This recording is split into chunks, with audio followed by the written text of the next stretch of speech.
जय श्री कृष्णा। राधे राधे। स्वागत है आपका हमारे YouTube चैनल में। आइए सुनते हैं आज की कथा। बोलिए कृष्ण भगवान की जय हो, विष्णु भगवान की जय हो। पिछले अध्याय की कथा में हमने सुना था कि राजा जनक अपने पुरोहित जी के साथ वरुण जी के पास जाते हैं और वहां पर जाकर उनका आतिथ्य सत्कार करते हैं।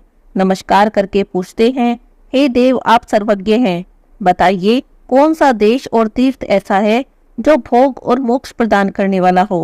वरुण देव कहते हैं, इस पृथ्वी पर भारतवर्ष और उसमें भी दंडक वन पुण्यदायक है। इसमें किया हुआ शुभ कर्म मनुष्य को भोग और मोक्ष दोनों प्रदान करता है। तीर्थों में गौतमी गंगा श्रेष्ठ है, वे मुक्तिदायिनी मानी गई है। वहां पर यज्ञ और दान करने से मोक्ष की प्राप्ति होती है। वरुण देव का यह उपदेश सुनकर राजा जनक और उनके पुरोहित जी उनकी आज्ञा लेकर अपनी पुरी में लौट आए। फिर गंगा तीर्थ पर जाकर राजा जनक ने अश्वमेध आदि यज्ञ किए। गौतमी गंगा के तट पर यज्ञ करने से राजा को मोक्ष की प्राप्ति हुई। उसके बाद जनक वंश के बहुत से राजा वहां पर आकर यज्ञ करते और गोदावरी की कृपा से मोक्ष के भागी होते रहे। तभी से यह तीर्थ जन स्थान के नाम से विख्यात हुआ। जनकों का यज्ञ स्थान होने से इसका नाम जन स्थान पड़ गया। वहां स्नान, दान और पितरों का तर्पण करने से, उस तीर्थ का चिंतन करने से, वहां जाने से, भक्ति पूर्वक उसका सेवन करने से मनुष्य सब अभिलाषित वस्तुओं को पाता है और मोक्ष का भागी होता है। अरुणा और वरुणा नाम की दो परम पवित्र नदियां हैं। उन दोनों का गोदावरी में संगम हुआ है, जो बहुत ही पवित्र तीर्थ स्थल है। उसकी उत्पत्ति की कथा भी सब पापों का नाश करने वाली है। मैं तुमसे वह कथा सुनाता हूँ, तुम ध्यान से सुनो। महर्षि कश्यप जी के ज्येष्ठ पुत्र आदित्य सूर्य देव के नाम से समस्त लोकों में विख्यात हैं। वे तीनों लोकों के नेत्र हैं। उनकी किरणें अत्यंत दुस्सह हैं। भगवान सूर्य के रथ में 7 घोड़े जुते रहते हैं। सूर्य देव संपूर्ण लोकों के द्वारा पूजित होते हैं। उनकी पत्नी का नाम संज्ञा देवी है। संज्ञा देवी विश्वकर्मा की पुत्री और त्रिभुवन की अद्वितीय सुंदरी हैं। उन्हें अपने स्वामी के तीव्रताप से बहुत परेशानी होती थी। उनसे अपने स्वामी के तीव्रताप का सहन नहीं हो पाता था और वे सदा इसी चिंता में पड़ी रहती कि मुझे क्या करना चाहिए। उनके 2 पुत्र थे, वैवस्वत मनु और यम। एक कन्या भी थी जो परम पवित्र यमुना नदी के रूप में विख्यात हुई। एक दिन संज्ञा देवी ने अपने ही समान रूप वाली अपनी छाया उत्पन्न की और कहा, तुम मेरी ही जैसी होकर मेरी आज्ञा से मेरे पति की सेवा और मेरे पुत्रों का पालन करो। मैं जब तक लौट न आऊं तब तक तुम मेरे पति की प्रेयसी बनकर रहो और यह रहस्य किसी को भी नहीं बताना। मेरी संतानों को भी यह भेद प्रकट न होने पाए। तब छाया ने बहुत अच्छा कहकर संज्ञा देवी की आज्ञा स्वीकार कर ली। संज्ञा देवी घर से निकल गई। उन्होंने तपस्या के लिए उत्तर कुरु नाम के देश को प्रस्थान किया। वहां पहुंचकर एक घोड़ी का रूप धारण करके वे कठोर तप करने लगी। जब सूर्यदेव को किसी तरह से इस बात का पता लगा, तब वे भी घोड़े का रूप धारण करके उनके पास गए। पतिव्रता संज्ञा देवी पर पुरुष की आशंका से भागकर भारतवर्ष में गौतमी के तट पर आई। वहां पर उनका पति के साथ समागम हुआ, जिससे अश्वनी कुमारों की उत्पत्ति हुई। यह स्थान अश्व तीर्थ, भानु तीर्थ और पंचवटी के नाम से विख्यात हुआ। तापी और यमुना दोनों सूर्य की कन्याएं थी। वे गोमती नदी के तट पर अपने पिता से मिलने के लिए अरुणा, वरुणा नाम की नदियों के रूप में आईं। उन दोनों का जहां गंगा में संगम हुआ, वह बहुत ही उत्तम तीर्थ है। उसमें भिन्न भिन्न देवताओं और तीर्थों का पृथक पृथक समागम हुआ है। उक्त संगम में 27,000 तीर्थों का समुदाय है। वहां किया हुआ स्नान और दान अक्षय पुण्य देने वाला होता है।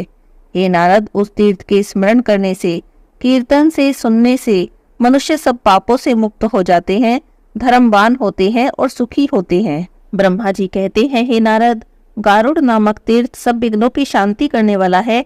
उसके प्रभाव का वर्णन करता हूँ, ध्यान देकर सुनो। शेषनाग के एक महाबली पुत्र था, जो मणिनाग के नाम से प्रसिद्ध था। उसे सदा गरुड़ का भय बना रहता। अतः उसने अपनी भक्ति के द्वारा भगवान शंकर को संतुष्ट किया। प्रसन्न होने पर भगवान महेश्वर ने कहा, नाग, कोई वरदान मांगो। तब नाग ने कहा, हे प्रभु, मुझे गरुड़ से अभय दान दें। भगवान शिव ने कहा, ऐसा ही होगा, तुम्हें गरुड़ से भय नहीं होगा। वरदान पाकर मणिनाग गरुड़ से निर्भय होकर बाहर निकला। वह क्षीर सागर के समीप, जहाँ भगवान विष्णु शयन करते हैं, इधर उधर विचरने लगा।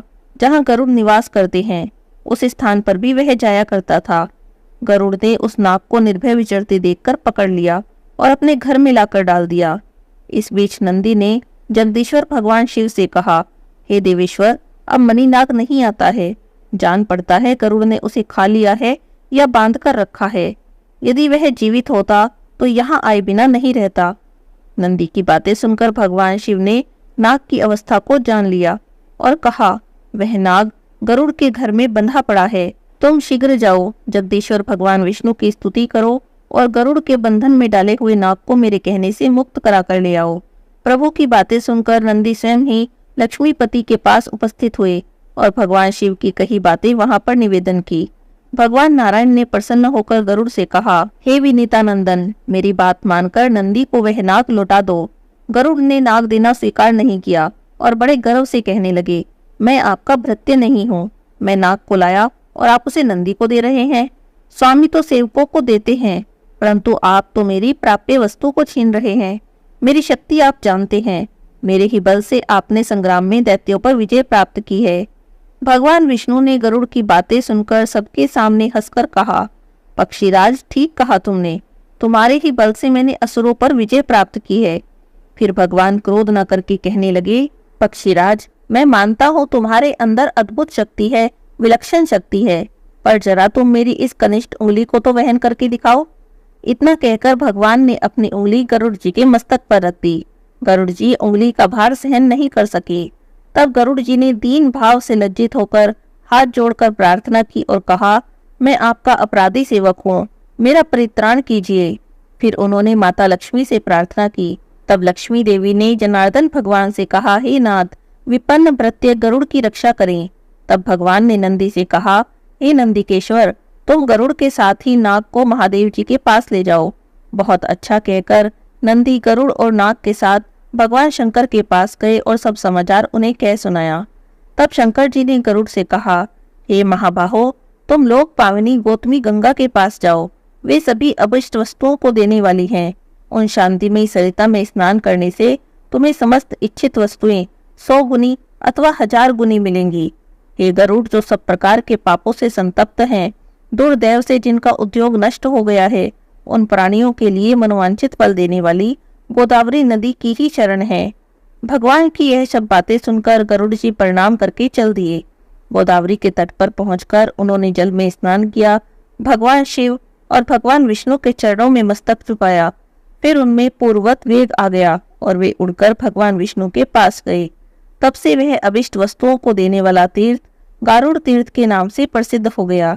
हे नारद, मनुष्य मन और इंद्रियों को संयम में रखते हुए वहां स्नान आदि जो भी कर्म करता है, वह सभी अक्षय और भगवान शिव और विष्णु को प्रिय लगने वाला होता है। उसके आगे सब पापों का नाश करने वाला गोवर्धन तीर्थ है। वह तीर्थ पितरों के लिए पुण्यजनक है और स्मरण मात्र से पापों को दूर करने वाला है। हे नारद, उसका प्रभाव तो मैंने प्रत्यक्ष देखा है। पूर्व काल में जाबाली नाम से प्रसिद्ध एक किसान ब्राह्मण रहता था। वह दोपहर हो जाने पर हल से बैलों को खोलता नहीं था। उसके दोनों बगल में और पीठ पर चाबुक मारता रहता था। उसके दोनों बैल सदा आंखों से आंसू बहाते रहते थे। एक दिन कामधेनु गौ जगन माता सुरभि ने जब नंदी से सब हाल कहा, तब नंदी ने भी खिन्न होकर भगवान शंकर को सारी बातें बता दी। तब शंकर जी ने नंदी से कहा, तुम्हारी प्रत्येक बात सिद्ध हो। महादेव जी की आज्ञा पाकर नंदी ने समस्त गौ जाति को अपने में समेट लिया। स्वर्गलोक और मृत्युलोक की समस्त गौएं अदृश्य हो गई। तब देवताओं ने मेरे पास आकर कहा, हे भगवान, गौओं के बिना जीवन नहीं रह सकता। उस समय मैंने देवताओं से कहा कि जाओ और भगवान शंकर से याचना करो। उसके बाद उन्होंने भगवान शंकर की स्तुति करके सब हाल कहा। महादेव जी ने देवताओं को उत्तर दिया, इस विषय में जो भी कुछ जानते हैं वह नंदी ही जानते हैं। तब सभी देवता नंदिकेश्वर के पास गए और बोले, हमें जगत का उपकार करने वाली गौएं दे दीजिए। नंदी बोले कि आप लोग गौ यज्ञ कीजिए, सभी दिव्य और मानस गौएं प्राप्त होंगी। उसके बाद गौतमी गंगा के तट पर देवताओं ने गौ यज्ञ का आयोजन किया। फिर वहां से गौएं बढ़ने लगी। तभी से वह तीर्थ गोवर्धन के नाम से प्रसिद्ध हुआ। वह तीर्थ देवताओं की प्रीति बढ़ाने वाला है।